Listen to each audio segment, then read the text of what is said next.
ulikuwa ni mpango mkubwa na mkakati mkubwa sana kwenye dini. Najua wafia dini watanichukia hapa, lakini huu ndio ukweli.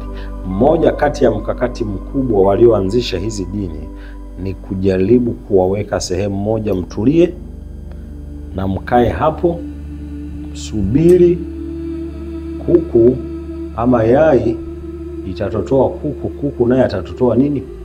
Kwa hiyo ukija kuangalia hapa kwenye ulimwengu wa roho, nimesema achana kitu kinaitwa dini. Africa wake up.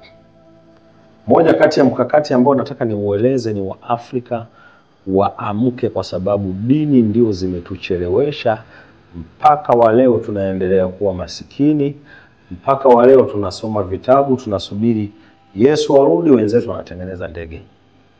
Yesu arudi, wenzetu wanaendelea na maendeleo. Yesu arudi, wenzetu wanafanya maendeleo makubwa, tunasubiri arudi. Atarudi kwa namna gani? Miaka 2000 na hatujaona hata siku moja ananyoosha mkono anasema jamani nisubiri kama dakika 10 au miaka kadhaa. Hapa ndio tumekuwa broke, tumefungwa. Na wafia dini hapo utasikia. No. Utakufa vibaya sana. No. Utakufa vibaya. Aliyekufa vizuri ni nani? Aliyekufa kwenye hii dimension vizuri ni nani?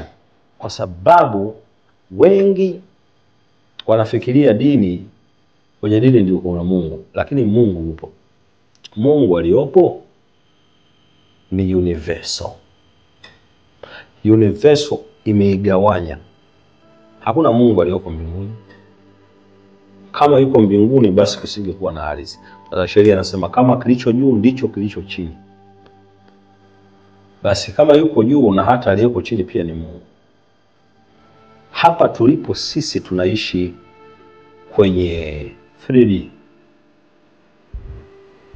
free dimension, ambapo kazi yetu kubwa, watu wa Matrix wanasema tunatengeneza mzunguko. Kazi yetu kubwa hapa